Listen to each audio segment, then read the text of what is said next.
Assalamualaikum warahmatullahi wabarakatuh. Perkenalkan, saya Amalia Zara dengan NIM 200320138 kelas Agribisnis 7B. Di sini saya akan menyampaikan materi tentang analisis pasar. Nah, di sini kita awali dengan pengertian analisis pasar. Analisis pasar merupakan penilaian secara kualitatif dan kuantitatif untuk menilai pasar.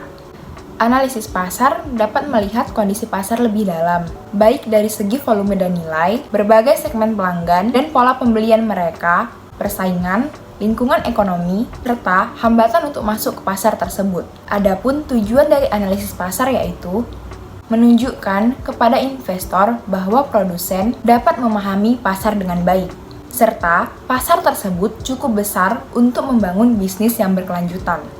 Adapun 5 hal yang harus diperhatikan dalam analisis pasar. Yang pertama, gambaran umum. Struktur produk pasar yaitu menentukan sekumpulan produk yang dapat diusulkan untuk memenuhi kebutuhan dasar. Kemudian, menganalisis tingkat kemampuan untuk mengganti produk tersebut. Yang kedua, batasan pasar. Batasan pasar yang paling relevan yaitu dapat menentukan pesaing paling relevan yang dapat ditentukan. Misalnya, antara merek atau pemasar lain yang dapat memenuhi pangsa pasar yang sama. Yang ketiga, analisis permintaan industri. Analisis permintaan industri mempelajari siapa, mengapa, dan bagaimana konsumen dapat membeli produk yang dijual di pasar. Yang keempat, analisis permintaan pasar. Yang keempat, analisis permintaan merek.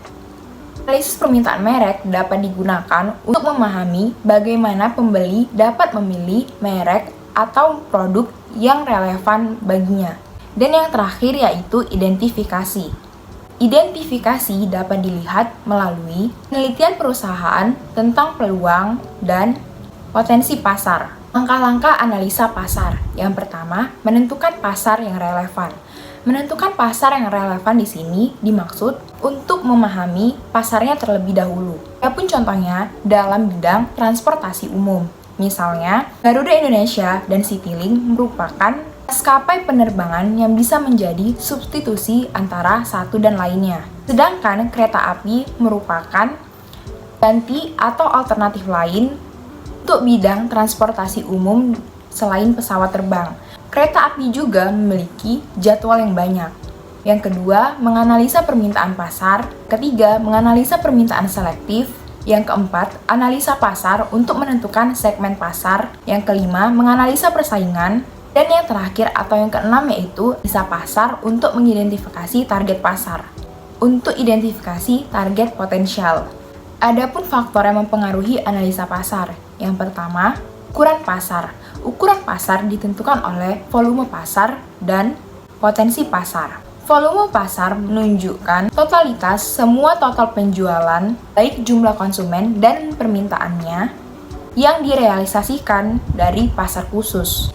Potensi pasar mengacu pada penentuan batas atas dari total permintaan dan mempertimbangkan pelanggan potensial. Yang kedua, tingkat pertumbuhan pasar. Cara untuk memperkirakan tingkat pertumbuhan bisnis dalam pasar target adalah dengan mempelajari tren pasar dan pertumbuhan penjualan produk.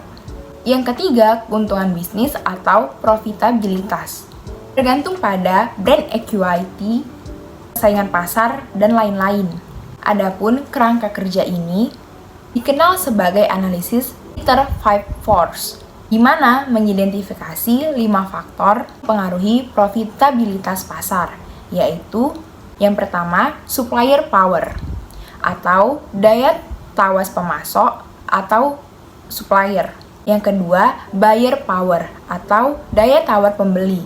Yang ketiga, threat of new entry atau ancaman pendatang baru.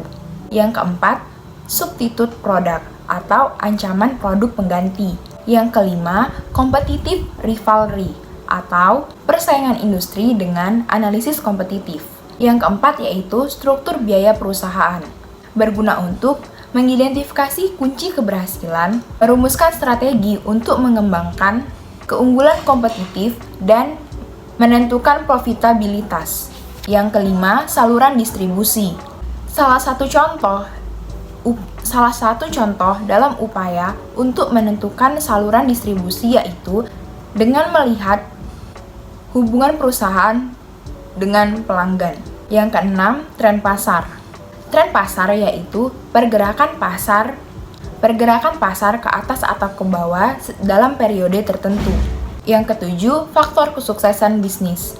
Adapun contoh faktor tersebut, yang pertama, akses ke sumber daya unik yang penting.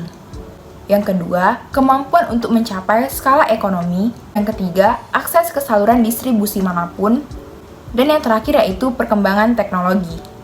Adapun manfaat analisa pasar. Yang pertama, mendapatkan konsumen. Yang kedua, melihat persaingan. Yang ketiga, memanfaatkan peluang. Yang keempat, mengurangi resiko. Yang kelima, rencana jangka panjang. Keenam, menjadi tren bisnis. Dan yang terakhir yaitu mendapatkan keuntungan dengan cepat. Sekian dari saya. Assalamualaikum warahmatullahi wabarakatuh.